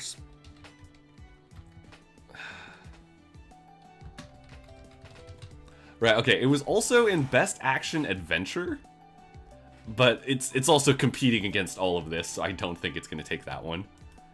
And then it's also it's also in Best Family, right? Which I think is kind of weird. But again, I think the peaceful resolution for this one is Donkey Kong Bonanza. 94, yeah, we haven't had numbers like this in a while. Though we are now on the tail end of the stream. But yeah, I think we have. Okay, I'm starting to reach my limit too. Yeah, I think we have. We've taken a good look. Can we hit triple digits? Okay, I'll keep running my mouth for 10 more minutes, and we'll see what happens. But so I think, okay, again, realistically, Expedition 33 takes a lot of categories. Silksong also takes a few categories. Ghost of Yotei and Hades 2 might grab a couple. Wait, I just realized Fortnite isn't here in the fan. Oh no, never mind. It totally is. I'm blind. Fortnite probably takes one. Fortnite. Oh god. Wait. Actually, do I have to deal with the possibility that Fortnite could win the player's voice? That is flattering. I do not think I should be nominated for Streamer of the Year. I have a lot. Actually, like. Okay, listen. I don't think I can compete with these folks. You know, it's at least not yet. God, I'm looking. This is such a weird lineup. Like I get it. Like it's. I don't know. It's just the dichotomy of you go from relatively normal looking guy to, you know, that guy, and then to, you know, that guy, and then to anime girl, and then to peanut. Yes, we were talking about that earlier. Like, I was wondering what Mikochi did that puts her here over top of all the other VTubers in the sphere. Though, wasn't Iron Mouse nominated like last year or a couple years back? If I'm not mistaken, I think. I could be wrong, but...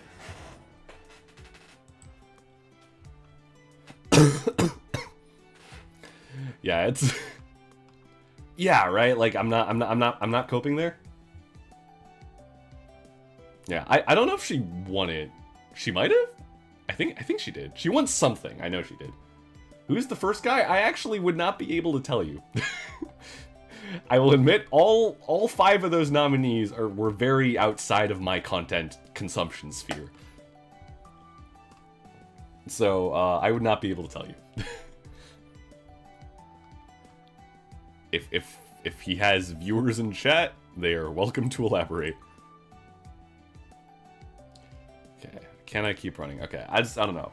I want to try to lock in a somewhat accurate prediction for player's voice.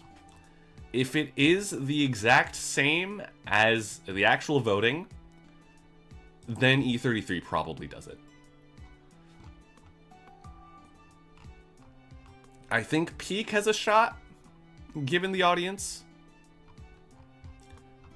I unironically think Genshin has a shot. Which is, I don't know how to feel about that, but like I feel like there are enough Genshin players out there to just kind of spam votes. No, here's the thing. I don't think Genshin. I don't think Genshin deserves it. I don't think Genshin deserves it. I'm just saying there's enough people that would vote for it. It's a similar argument for... It's just saying Genshin... Yes, correct.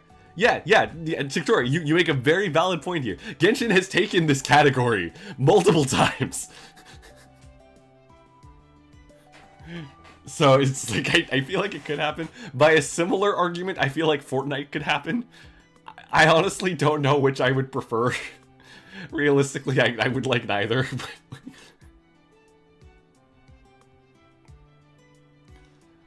Oh, did we hit triple? Did we hit triple? We have hit the 101. Woo! Thank you all, again, thank you all for being here. Now we're on the tail end of stream. I will reintroduce myself. My name is Faye Ayato. I'm a virtual ambassador for Simon Fraser University in Canada. I like the video game. I encompass that part of our program, and that's why I'm talking about this today. Thank you for being here. I'm still gonna run my mouth for a little bit more, but we are on the tail end of this stream.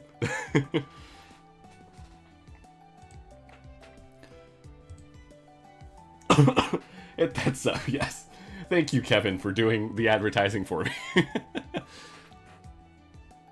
Don't forget to like, comment, and subscribe. Yeah, I don't know. Like I think, okay, I think my final... What the flu means, though, game-wise? Enroll in SFU. Yeah, if you're a prospective student, you wanna apply to our program? We teach a lot of stuff. Okay, guys, I don't think we can force people to transfer to SFU. That would be great. It's like I would not mind that at all. But like, we do got VTubers.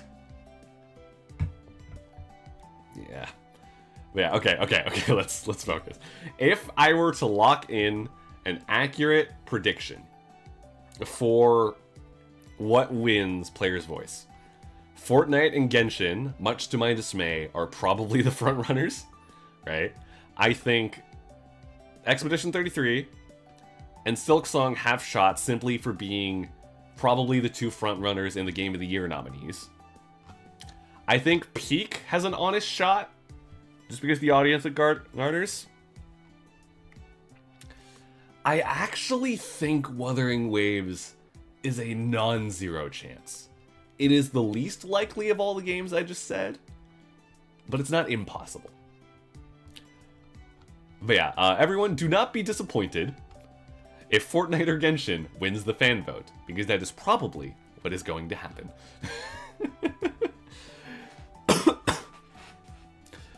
I'm trying to remember the last time I played either of these games, which is very long ago. Oh, they lost 80% of their player base? I was not aware of that. Okay, maybe it's a, okay, yeah, that was the impression I got. Non-zero. It is minuscule, but it is non-zero. Yeah. I don't think I've ever actually played Genshin. I've played Fortnite a couple times, but not after the huge, big collab events and everything. But yeah, I think that actually brings us to the end of our... What happened? What happened, Kevin? You're concerning me. You're scaring me. Oh, we're talking about Wuthering Waves. Yeah, okay, that makes sense. Yeah. Bugs, lack of content, bad first year. I see. I mean, that is the challenge of live service games. Oh, my eyes acting up. But yeah, it is the challenge of live service games, just to keep that going. Like, I'm gonna... This is me shilling for my own thing. The Kamen Rider Ikemen gacha game Ride Commons ended service after its first year as well recently. And I am sad about that, but those things happen, right? These games are very hard to maintain. What would be a few top games I played this year? Oh god. Blue Prince for sure. I shilled to hell in the categories it was nominated for, so I'm sure you don't need to hear that again. But yeah, Blue Prince is up there. Blue Prince is great. I absolutely adore it. I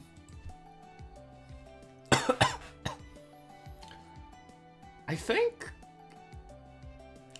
yep, very. Oh, what am I thinking of? Split Fiction's up there too. Split Fiction's up there just from like a game design perspective. It's remarkable. Trying to think of games that were not on this. Okay, for another game that was on this list, Baldur's Gate was also good. I actually haven't played 1 or 2, but just the ability to bring modern Dungeons and Dragons 5th edition into that expansive of game is insane. I just wish it was not like half a terabyte of a download.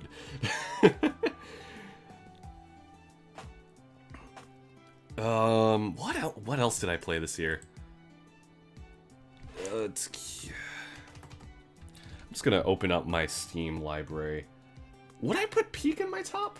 Yeah, no, my storage space. I am not exaggerating at all when Baldur's Gate related stuff, including mods, takes up like half of my storage. Like, it's a good game. I enjoy the game thoroughly and the whimsy it brings. But man, I wish it was optimized.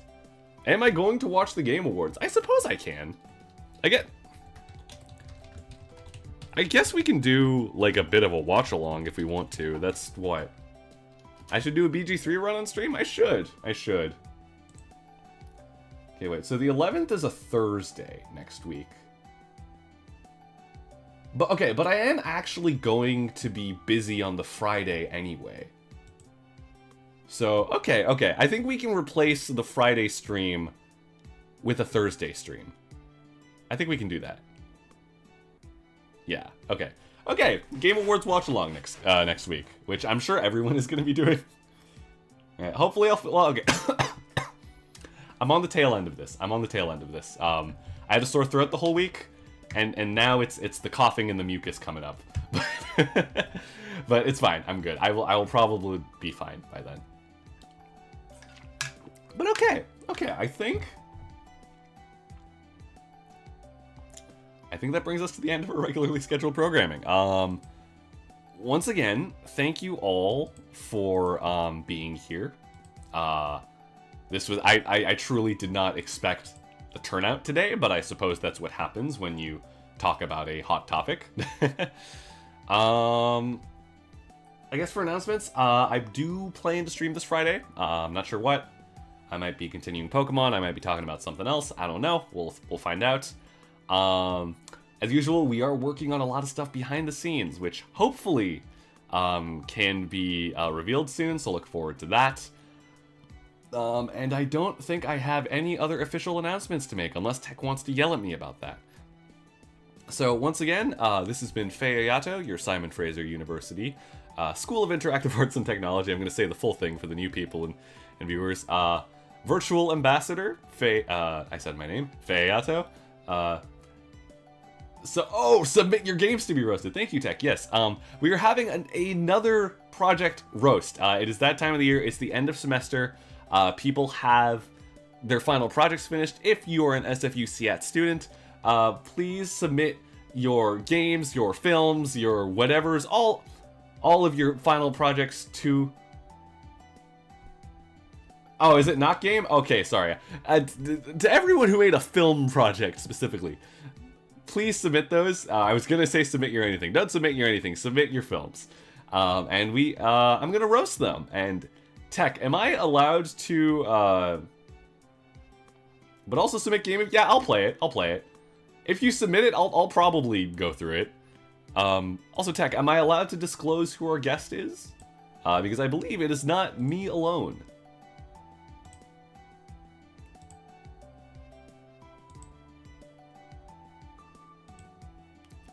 Time to be determined. Yes. Okay. So I'm gonna get this out of my system before I say his name. Also, I'm gonna double check his name just so I'm not. Yes. Okay, I was right. We are being joined for this roast stream by the wonderful Christian Lagasse, who is a motion actor who has worked with us at Studio SIAT for a few times. They've helped teach 198 and a lot of stuff in that. They're also in a lot of stuff as well. I will let him do the talking. I'm sure his track record will surprise you. But yeah, wonderful person to be joined by. Especially I think if we're looking at films, right? He has a huge theater acting background as well. That's gonna be a wonderful guest, I think. So please look forward to that. And if you are an SFU SIAT student, please submit your films. You can do that in our Discord, which can be found in various locations. Okay, you can't do it in our Discord, but there are places to submit them. You should have been notified about them by your professors. Check your emails, please. But yes, that is all from me today.